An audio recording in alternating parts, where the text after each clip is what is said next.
इस वीडियो में हम लोग डिस्कस करने वाले हैं सेकेंडरी मेटाबोलाइट्स के लिए। सेकेंडरी मेटाबोलाइट्स नीट एग्जाम के लिए बहुत ही ज़्यादा इंपॉर्टेंट है, क्योंकि देखो नीट में ना हर 2 साल के 3 साल के अंतराल पे एक क्वेश्चन सेकेंडरी मेटाबोलाइट से आ जाते हैं।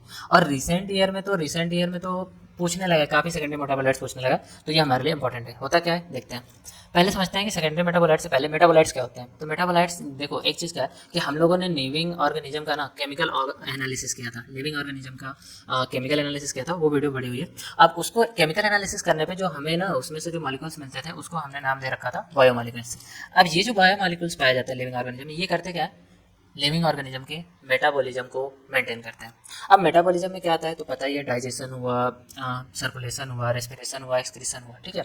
ये सब क्या आते हैं, ये सब हमारे मेटाबॉलिज्म में है, ठीक। तो अब ये जो मेटाबॉलिज्म हो रहे हैं, ठीक है, तो ये मेटाबॉलिज्म किसके थ्रू होता है, तो इन मॉलिक्यूल्स के थ्रू होता है। इसी वजह से इनका नाम रखा मेटाबोलाइट्स। मेटाबॉलिज्म में पार्टिसिपेट कर रहा है, इसलिए इनका नाम रख दिया मेटाबोलाइट्स, ठीक है।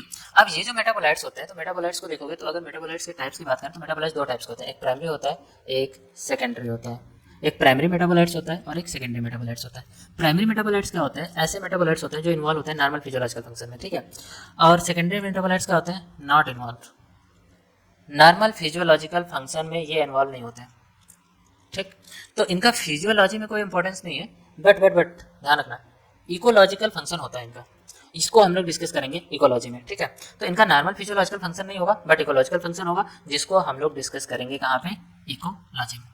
तो प्राइमरी का होंगे नॉर्मल फिजियोलॉजिकल प्रोसेस में फंक्शन में इन्वॉल्व हो, सेकेंडरी का होंगे जो नॉर्मल फिजियोलॉजिकल फंक्शन में इन्वॉल्व ना हो।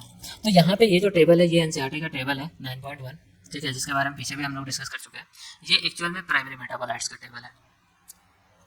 ये उतना इंपॉर्टेंट टेबल नहीं है, बट फिर भी इंपॉर्टेंट है, क्योंकि इसमें कुछ चीज़ें आपको पता होनी चाहिए। वो क्या पता होनी चाहिए कि परसेंटेज किसका अबंडेंस ज़्यादा है। जैसे देखो यहाँ पे ऑक्सीजन का अबंडेंस सबसे ज़्यादा है, पूछा नहीं है बट पूछ सकता है। उसके बाद देखोगे तो लिविंग ऑर्गेनिज्म में कार्बन का अबंडेंस है।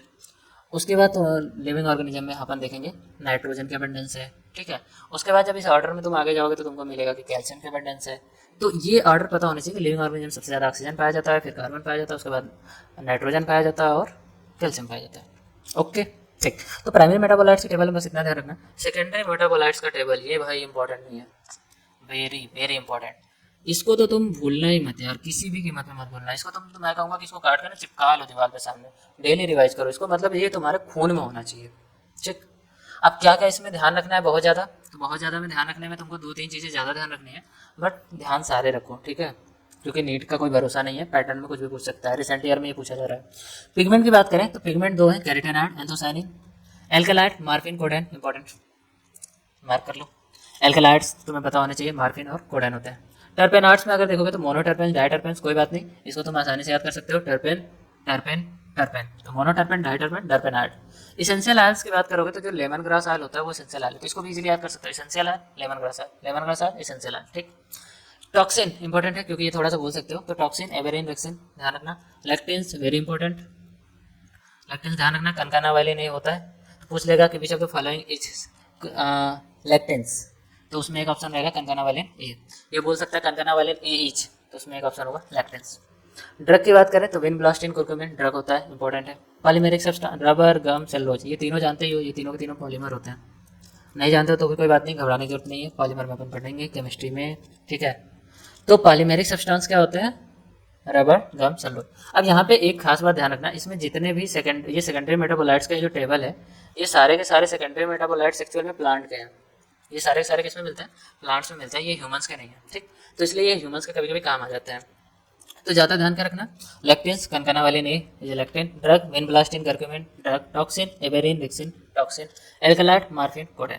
पिगमेंट में तुम्हारा कैरोटीनॉइड है। चलो, ये पूछा गया था क्वेश्चन नीट 2021 में, which of the following are not metabolites in plant, कौन मेटाबोलाइट्स नहीं है प्लांट्स में, तो इसको हम लोग देखते हैं। तो इसमें देखो, एक तो ऑप्शन है कि तुम सीधे सीधे देख लो कौन मेटाबोलाइट्स नहीं है, बट ये थोड़ा टफ होगा, बट इजी होगा कि तुम पहले छाट लो कि कौन मेटाबोलाइट्स हैं, तो जो नहीं होगा वो मिल जाएगा। तो मार्फिन और कोडेन ये सेकेंडरी मेटाबोलाइट्स हैं, ये अपने को पता है। ये कहाँ है, ये क्या होता है, एल्कलॉइड्स होते हैं, ठीक है। विनब्लास्टिन, कुर्कुमिन ये भी सेकेंडरी मेटाबोलाइट्स है, ड्रग्स होते हैं, पीछे हमने देखा था। रबन और गम ये भी सेकेंडरी मेटाबोलाइट्स है, ये क्या होते हैं, पॉलीमेरिक सब्सटेंस होते हैं, पॉलीमेरिक सब्सटेंस होते हैं। अब अमीनो एसिड और ग्लूकोज ये हमारा मेटाबोलाइट्स नहीं है, तो सही ऑप्शन होगा ऑप्शन नंबर 2। ये क्वेश्चन पूछा गया था नीट 2021 में। नेक्स्ट क्वेश्चन ये पूछा गया था नीट 2019 में, जब मैंने नीट की एग्जाम दी थी, तो इसमें पूछा गया था कनकनावैलिन ए इच। तो कनकनावैलिन ए क्या होता है? तो सीधा आंसर देखो, एल्कलाइड्स, एल्कलाइड्स कनकनावैलिन एल्कलाइड नहीं है। एल्कलाइड में कौन आता है? मार्फिन था और कोडेन था। इसेंशियल आयन में कौन था? लेमन ग्रास आयर, लेमन ग्रास आयर, मार्फिन और कोडेन। ये क्या था? एल्कलाइड्स था। पिगमेंट में तुमको याद ही होगा, पिगमेंट में कौन थे? कैरोटेनॉइड्स था, कैरोटेनॉइड था। But concanavalin is lectins. तो इस तरह से देखो ना, इस तरह से तुम क्वेश्चन कर सकते हो, इजीली क्वेश्चन को अप्रोच कर सकते हो और एमसीक्यू कर सकते हो। तो उसके लिए पहले तुम्हें एनसीईआरटी ढंग से पढ़ी होनी चाहिए। मैं तो रिकमेंड करता हूँ एनसीईआरटी कम से कम 20 से 25 बार एग्जाम से पहले ख़त्म होनी चाहिए। ठीक है, 20 से 25 बार।